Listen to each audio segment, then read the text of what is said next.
잇몸병에 좋은 식품, 첫 번째로는 저도 자주 섭취하는 있는데 알리신이라는 성분이 있어서 이 성분이 강력한 살균 효과를 가지고 있습니다. 자주 먹다 보면 구강 내에 있는 유해 세균들을 완전하게 박멸시킬 수 있고, 나아가서 치주염이나 치은염까지 예방하는 효과가 있습니다. 두 번째는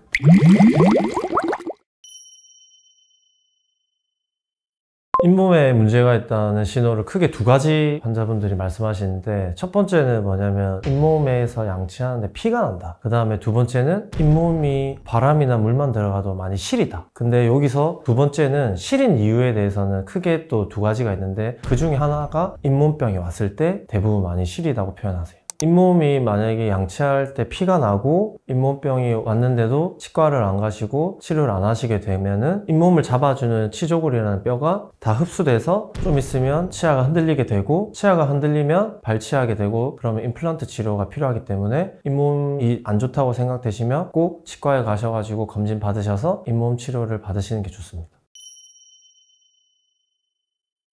잇몸병에 좋은 식품, 첫 번째로는 저도 자주 섭취하는 녹차가 있는데, 녹차에는 플라보노이드라는 성분이 있습니다. 이 성분이 항암 효과도 있고 항산화, 그리고 항암 작용도 있기 때문에 이것 때문에 이제 녹차를 즐겨 드시는 게 좋고, 그 다음에 두 번째는 카테킨이라는 성분이 있는데, 이 카테킨이라는 성분이 치주염에 좋습니다. 그리고 세 번째로는 녹차에는 불소도 소량 포함되어 있어서 치주염은 아니지만 충치가 먹었을 때 치아를 재광화시키는 불소가 있기 때문에 녹차도 도움이 됩니다. 두 번째는 당근입니다. 당근은 섬유질이 풍부해서 치아에 붙은 세균들을 제거해주고 구취를 예방해주는데 도움이 됩니다. 그리고 베타카로틴이 풍부하여 잇몸의 염증이나 출혈들을 막아주는 역할을 합니다.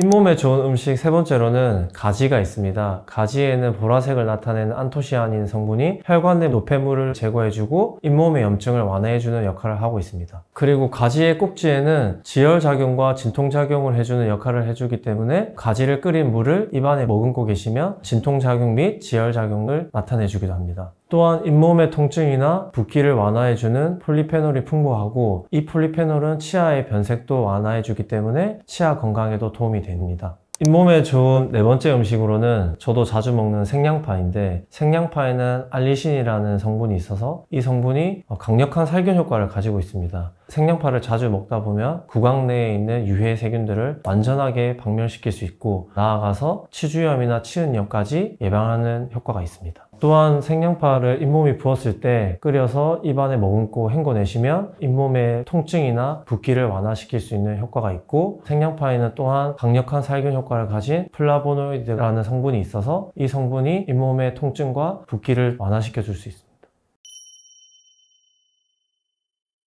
제가 고등학교 때나 학생 때 즐겨 먹었는데, 치과 의사가 되고 나서 안 먹는 음식 첫 번째는 간장게장입니다. 간장게장 드시다가 어르신들께서 앞니 여기 부분이 아예 부러지거나 치아가 많이 깨져서 오시는 분을 많이 봤기 때문에, 그런 분들을 보고 오히려 역으로 학습을 해서 간장게장 같은 거를 앞니로 먹는 거는 피하고 있습니다. 저도 공부할 때 많이 먹었던 건데, 마이쮸나 새콤달콤, 또 이거는 젊은 여성분들이 그렇게 많이 오세요. 드시다가 임플란트 보철물이 빠지거나 아니면 인내이가 빠져서, 이유는 이제 새콤달콤이나 마이쮸 먹으면 끈적이는 물질들을 많이 드시면은 입안에 있는 수복물들이 많이 빠져서 오기 때문에 그런 음식도 피하고 있습니다. 사과 같은 거나 복숭아를 그냥 앞니로 베어 먹다가 앞니 레진이 떨어져 나가시던지, 아니면 앞니가 아예 깨져서 나가신 분들, 그런 분들이 많아서 저 같은 경우는 사과라든지 복숭아, 단단한 음식들은 다 잘게 쪼개가지고 앞니로 먹지 않고 어금니로 부드럽게 식사하고 있습니다.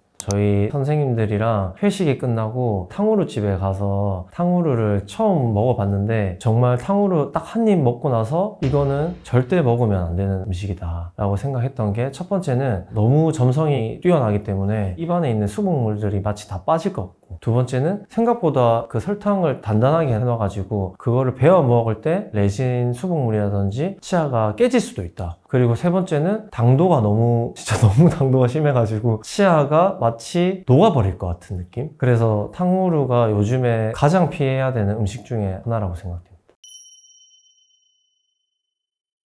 제가 구강검진을 해보면은 젊으신 분들 중에 이런 분들이 있어요. 치아는 잘 닦는데 잇몸과 치아 경계 부위에 치태가 굉장히 많이 껴있는 분들. 그러면 이분들은 양치를 안 하신 거냐? 그건 아니에요. 환자분들이 생각보다 내가 양치를 하면 치아만 잘 닦는 게 중요하다고 생각하는데 저는 오히려 치아보다는 잇몸을 더 잘 닦아야 된다. 왜냐하면 잇몸 질환이 걸릴 수도 있고 잇몸은 생각보다 쉽게 붓고 염증이 생길 수 있는 연조직이기 때문에 치아를 닦을 때 치아만 닦는 게 아니라 잇몸을 같이 닦는다는 생각으로 치아를 닦아주셔야 잇몸 마사지도 자연스럽게 되고 건강한 잇몸을 가질 수 있습니다.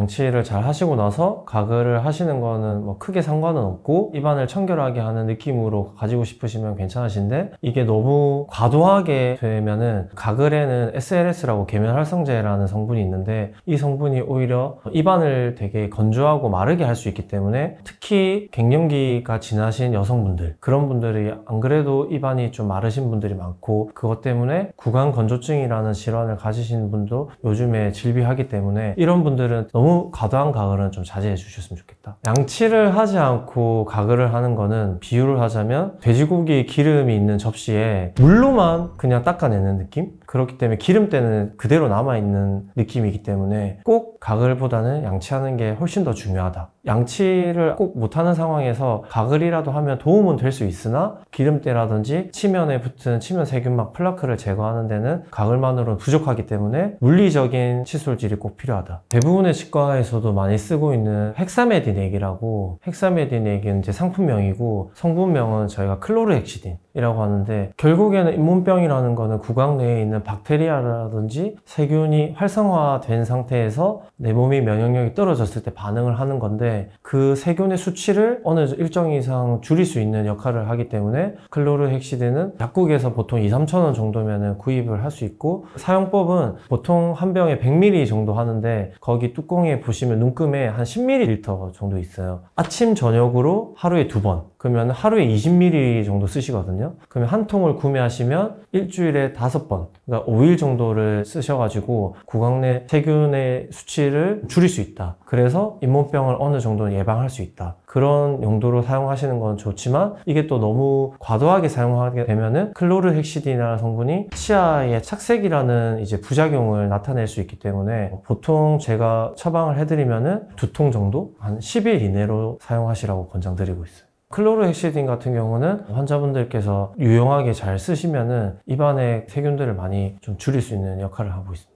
치간 칫솔이라고 생각되면은 치아와 치아 사이에 숨은 때라든지 음식물을 제거하는데 치실이나 칫솔만으로는 다 제거할 수 없는 그런 공간도 있기 때문에 특히 임플란트를 하신 분들은 치간 칫솔로 구석구석 좀 닦아주시고 치간 칫솔이 또 잇몸 마사지 역할을 해주기 때문에 잇몸의 탄력도도 좋아지고 또 잇몸에 약한 정도의 잇몸 질환도 어느 정도 예방할 수 있기 때문에 치간 칫솔은 저희도 원내에서 꼭 환자분들께 적극적으로 쓰시라고 챙겨드리기도 하고 알려드리기도 합니다. 일단은 치간 칫솔의 사용법은 먼저 내 치아에 맞는 치간 칫솔을 선택하는 것이 중요하다. 저희가 티셔츠도 다 사이즈가 있듯이 치간 칫솔에도 뭐 S, SS, L 이렇게 사이즈가 다 있는데 내 잇몸에 맞는 사이즈를 선택하는 것이 제일 중요하고 헷갈린다 내가 잘 모르겠다 하면 치과에 가셔가지고 치간 칫솔을 내가 어떤 사이즈를 쓰면 좋겠냐 여쭤보시면 친절하게 알려드릴 것이고 그것도 내가 귀찮다 하면은 큰 치간 칫솔보다는 작은 치간 칫솔을 구매하셔가지고 치아와 치아 사이에 그냥 넣었다 빼는 게 아니라 치아가 있으면 잇몸에 여기 직접 대가지고 물리적으로 좀 닦아준다는 마사지 한다는 개념으로 구석구석 이렇게도 대고 하시고 반대쪽 치아는 이렇게도 대고 하시고 그러면은 잇몸 마사지 효과가 있으니까 유용하게 쓰실 수 있을 겁니다. 제일 첫 번째가 뭐냐면 이제 담배죠. 그리고 두 번째 과도한 음주. 그러니까 술, 담배를 많이 하신 분들은 확실히 잇몸에 염증이 좀 많으세요. 그래서 술, 담배를 좀 자제하시는 게 좋고 술보다는 특히 담배가 더 안 좋은 것 같습니다. 담배 안에 있는 유해 세균들이 구강 내에 계속 잔재해 있는 거고 그리고 니코틴, 타르 이런 것도 계속 치아에 착색될 수도 있고 잇몸이 계속 부어있는 상태로 있을 수 있기 때문에 잇몸에는 안 좋을 수 있습니다. 치과 의사로서 일을 하면서 느낀 점은 정말 안타까울 때는 제가 해드릴 수 있는 게 없을 때 아까도 말씀드렸지만 충치가 생기시면 저희가 충치를 제거하고 떼어드리면 되고, 충치가 깊으면 신경치료해서 씌워드리면 되는데, 잇몸질환이라는 거는 치조골이 잇몸뼈를 흡수해서 내려가는 질환인데, 잇몸뼈가 한번 내려가면 절대 다시 재생시킬 수 없다. 즉 치과에서 치아가 흔들린 채로 오시면 치과에서는 할 수 있는 게 없다. 발치하고 임플란트라는 거 밖에 해드릴 수 있는 게 없다. 그래서 아무리 임플란트가 좋다 해도 자기 치아보다 저는 절대 좋지 않다고 생각하기 때문에 내 치아를 최대한 오랫동안 끌고 가는 게 중요하다. 그래서 잇몸병 예방이 중요하고, 잇몸병 예방의 가장 효과적인 방법은 잇몸 치료를 주기적으로 하는 것이다. 이렇게 오늘 말씀드리고 싶어요. 저희가 스케일링은 가장 기본적인 치석 제거 방법이고, 실제로는 치아와 잇몸 사이 숨은 데가 굉장히 많아요. 치과의사로서 생각했을 때 스케일링보다 더 중요한 만 적극적으로 받으셔도 평생 임플란트 하지 않고 내 치아를 평생 가지고 갈 수 있습니다. 안녕하세요. 지식한상 구독자 여러분, 부산에서 치과를 운영하고 있는 인생치과 마린영의 김봉경입니다. 만나서 반가워요.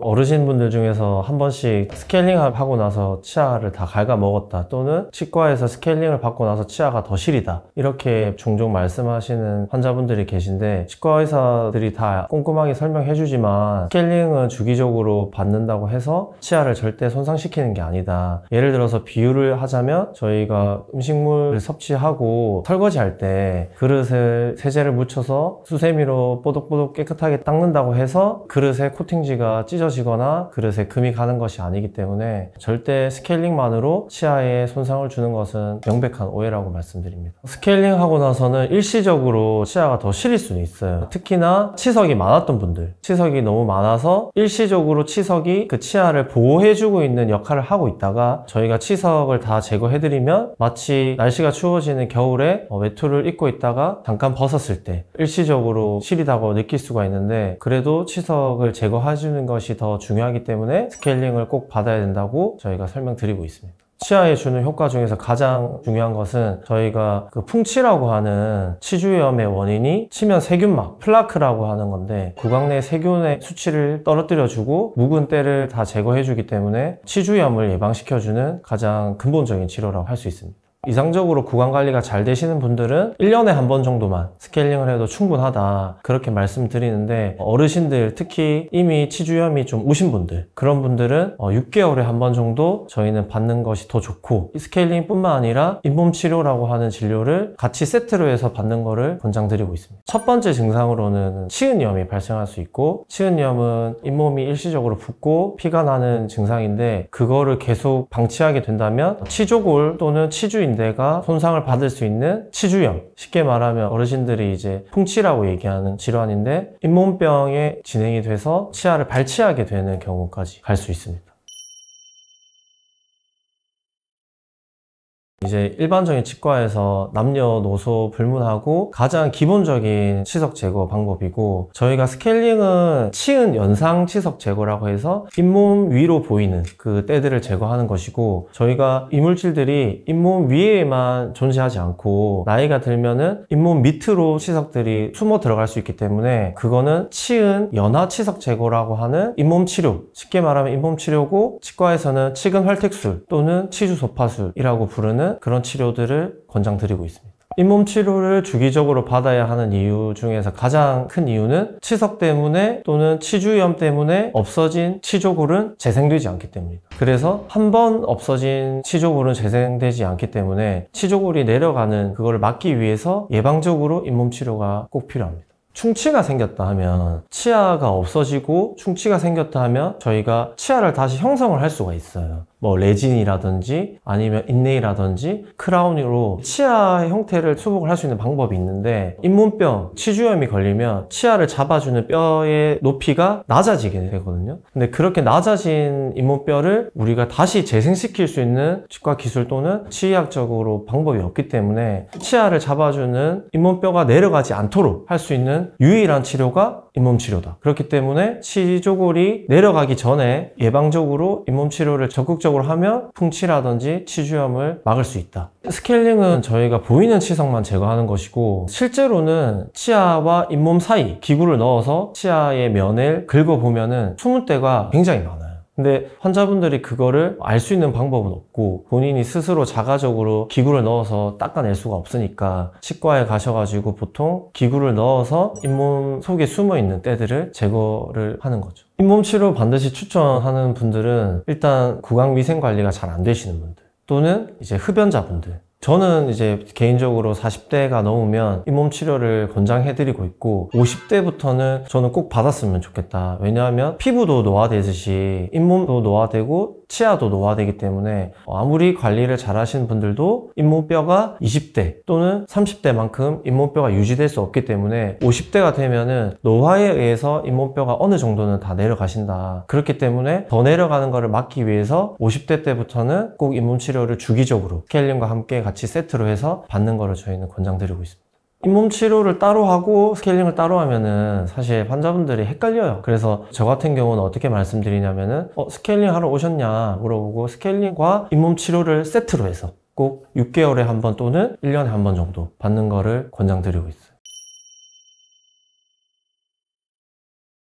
잇몸 치료를 권장하지 않는 분은 딱 한 케이스밖에 없죠. 어떤 경우냐면 잇몸이 너무 좋으신 분들. 왜냐하면 잇몸과 치아가 되게 밀착도가 탁 달라붙어 있는데, 굳이 그 있지도 않은 세균들이라든지 플라크를 제거하기 위해서 기구를 넣는 행위 자체가 오히려 잇몸을 더 상하게 할 수 있기 때문에 잇몸이 좋으신 분들은 잇몸 치료를 하실 필요가 없다. 그래서 잇몸 치료를 필요하신 분들인지 아닌 분들인지는, 일단 첫 번째는 파노라마 사진. 보통 일반적으로 치과 가면은 엑스레이 사진 찍는다고 표현하는데, 파노라마 사진을 찍어보면 그 치조골의 높이, 잇몸뼈가 얼마나 내려갔는지 볼 수 있고, 그것보다 더 꼼꼼하게 잇몸 치료를 필요한지 알고 싶다 하면 잇몸 치료하기 전에 치준항 측정 검사라고 있어요. 치준항이 영어로 하면 포켓 뎁스라고 하는 건데, 잇몸과 치아의 깊이를 재는 건데, 그게 기준 이상 많이 내려가신 분들은 저희가 잇몸 치료를 권해드리고 있습니다. 오히려 저는 이제 양치를 하고 치실을 하고 치간 칫솔을 하는 거는 너무 중요한데, 그거보다 좀 더 중요하다고 생각되는 건 뭐냐면, 처음부터 입안에 들어오는 음식 자체에 대해서 조금 조심하는 게 좋지 않냐. 예를 들어서 저희 병원에서 자주 오시는 케이스인데, 앞니로 간장게장 같은 거 드시다가 앞니가 부러져서 오시는 분들, 또는 사과 같은 거나 복숭아를 잘라서 드시면 되는데 굳이 앞니로 베어 먹어서 오시는 분들, 그리고 저희 아버지도 옛날에 자기 치아 강하다고 치아로 병 따게 했다 하시는 분들, 이런 분도 계세요. 옛날 분들은 그런 분들 계시거든요. 그리고 또 안 좋은 습관 중에 3대 500 하신다고 어금니를 꽉 깨물면서 헬스를 하다가 어금니가 균열치라고 하는 치아에 금이 가서 통증으로 오시는 분도 한 달에 한 분 정도는 꼭 계세요. 요즘에 워낙 이제 정보가 많이 노출이 돼서 환자분들 덴탈 IQ도 높아지셔서 치실이나 치간 칫솔이나 양치하는 방법은 되게 잘 하시는데, 오히려 이상 습관들, 그리고 또 치아에 안 좋은 음식들 드셔가지고 오시는 분이 많으니까 좀 이런 거에 대해서 조심하시는 게 더 좋지 않나, 이렇게 생각합니다.